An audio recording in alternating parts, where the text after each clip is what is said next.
G'day and welcome. Today I'll be unboxing a power tool that I'm really looking forward to adding to my cordless kit. It's made by Bosch and it's from their 18V range. So let's drop the suspense and cut right into it.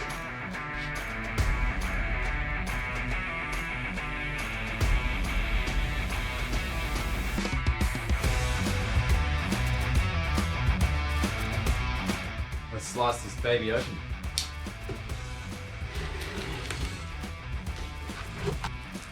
Ooh.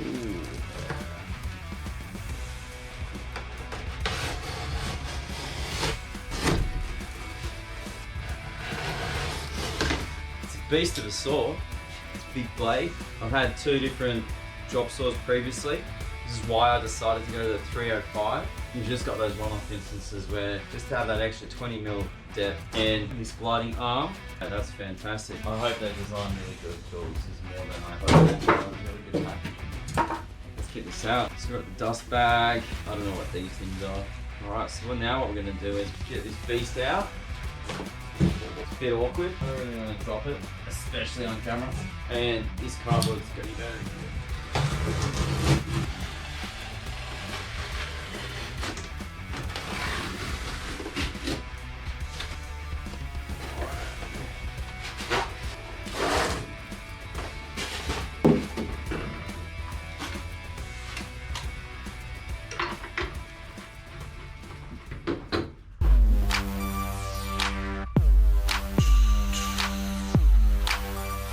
So you got that big 305mm blade, got these fences, and lock offs for that. There's that retaining cable, well that's what I would call it. So you're not going to drop it. You've got your tool on board there. You've got the knob to lock the angle. That's also the release. It's very smooth. You've got these latches, extensions, clamp, got another fence on this side, and then come around to the back. This is the lock for that sliding element of the saw. Move those fences over here. You've got the chip guard there, you've got the extractor that is going to go into your bag, which will get pretty tired pretty quick. I'll hook up a shop vacuum up to that. The range of this saw is definitely what I'm after. Then you've also got your depth gauge there that you can set. Slide that over, and then when it hits, that will obviously allow you to control how deep you want to be cutting into your material. I've fitted a 12 amp hour Procore battery into this. It's the biggest battery you can currently get.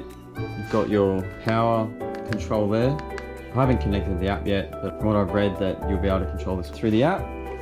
That's a clear and solid angle mark. You also get to adjust it there and fine tune it, but that's metal, that's great. I've had one previously that are plastic and stickers and they come off. And then with your bevel adjustment, that from what I've seen so far, that will lock in at 15 degrees either, whether you go left or right. And then on the right hand side you can do 45, and on the left hand side you get your 47.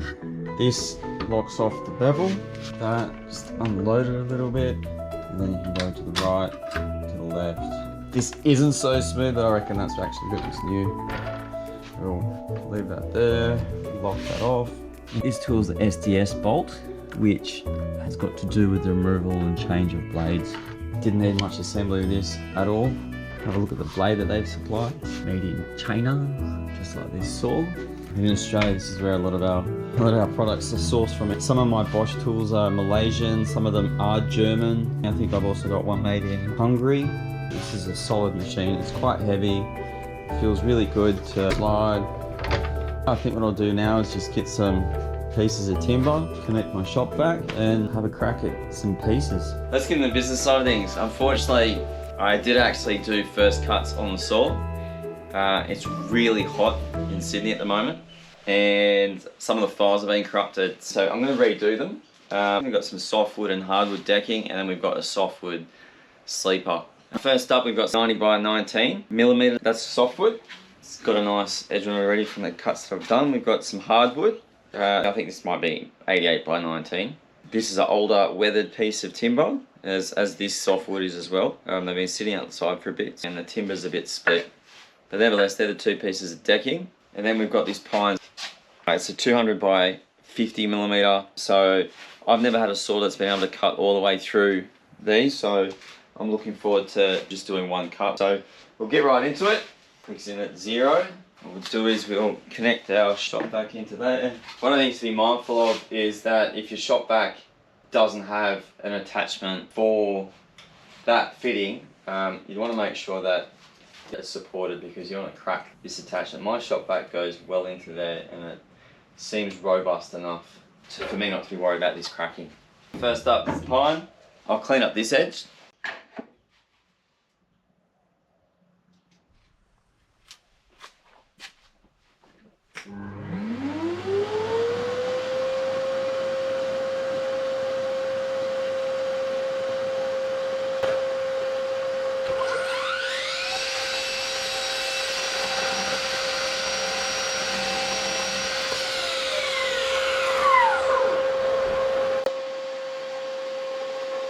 Clean edge, a little bit of burring and cleaning up that you're going to have to do.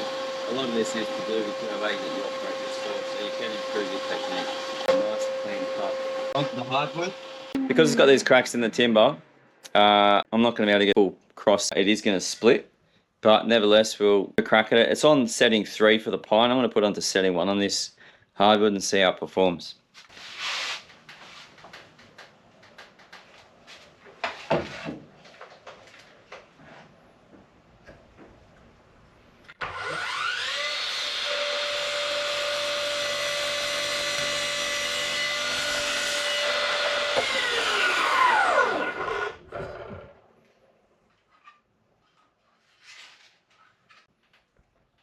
We're going to setting 2.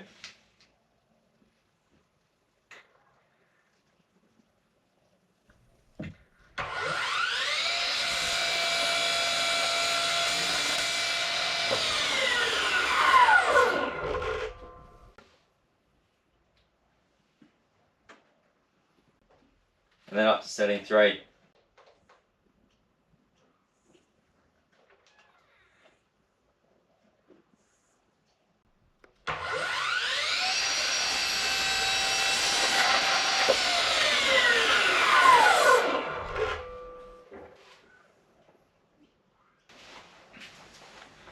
It's not really discernible by eye, but definitely by feel.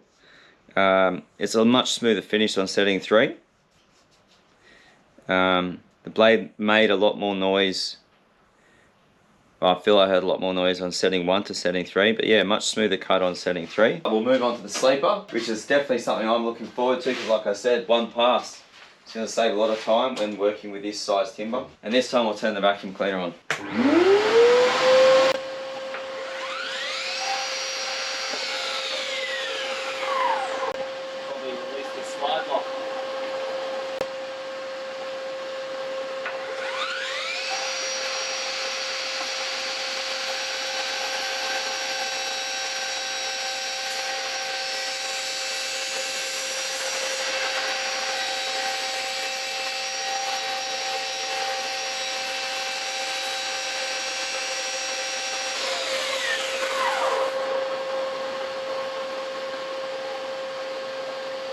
And there you have it. That's removed that from that sleeper in one pass. I think that's a pretty good cut. Maybe let's see if we can get one a little bit thinner. Is the saw up for the challenge? Is the operator capable of doing the challenge?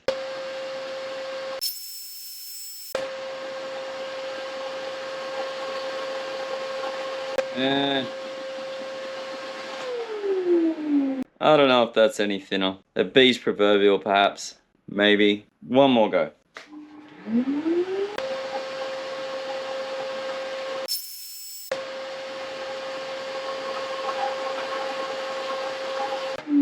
Alright. I think this is micrometer territory with my 1987 micrometer.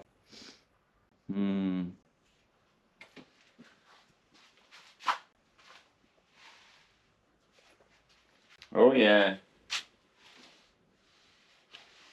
I got it to just under 2 mil. I don't think you're gonna be able to see it through the rust, but nonetheless, it goes over that one. It's not. We got a winner. These are all smooth finishes. It's a new blade. It's a new saw. I don't think these things can be sold or bought just on the fact that they're new. So, ladies and gentlemen of the interwebs, first impressions. I think it's a fantastic bit of kit. Really glad to have added it to my range of cordless tools. I showed you a little bit about some of the cuts, and for me, being able to cut those sleepers just shows the capability of this tool.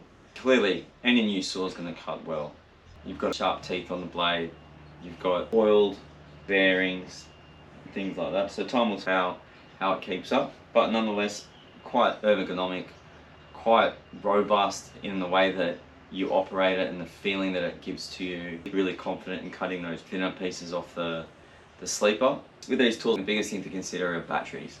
I run the Bosch system, so for me, I was more likely going to buy a Bosch, though that didn't mean that I wasn't looking at other saws, because who wants to buy a garbage tool versus just the extra battery chargers and batteries. I would consider buying, or I would buy another tool and another battery system if I needed to, either if there wasn't a range or if I thought the offering wasn't good enough. And that's something you need to consider, because different trades need different tools. Bosch has the range of tools that I need. However, there are other manufacturers that have a much bigger range, especially in Australia anyway, of different cordless tools to use. So they're really considerations for you to consider the overall value you get. I think this is a great tool. Well built, it's heavy, it's robust. The handle is definitely something that I question, because it's quite heavy and it's quite cumbersome to hold and move around. The other second thing is their quality control. Can't hear that, so the camera. And that's because I can see there's a dent. I don't know, yeah, will the light pick it up for you? I'm not sure, but it's just on the right hand side of this rivet up to this access hole for some adjustment perhaps. So that's past quality control. That's a bit concerning in some ways when we buy products, because if this is on show and you can see it, is there anything inside of this thing that you can't see that is quality control didn't do their job? So yeah, a bit disappointed by that Bosch, a bit disappointed indeed. You can't really inspect these tools before you buy them. Perhaps maybe the drills with the hard kits, you can have a look, but you know, you got to really slice the box open, pull it out and have a look before you find that. Do I think it's going to impede the job? No, not at all. This is more a message for Bosch. Really disappointed in your QC there. Safety cover is, and that arm, so really good design. I also like too that all the things that you need to look out for are contrasted. In this instance they're the red, but they're all the things that stand out. The only thing being that there isn't, besides the superficiality of design, which really doesn't do anything, that's your personal taste. This tool runs really well, and a sliding compound saw with that angle adjustment, with the bevel adjustment, with that longer reach and the bigger blade. Really happy that I got the 305mm. I think it's worth the extra money. You've got that bigger motor, you've got that heavier overall system. Really confident in the way that I was cutting with it, and its form factor is really good. Even when you adjust it here, it is cumbersome to heavy to hold because it is heavy, but nonetheless it's got really good form factor. I don't see that they could have made it much lower, especially how that quite impressed by this saw. So yes, I would recommend it.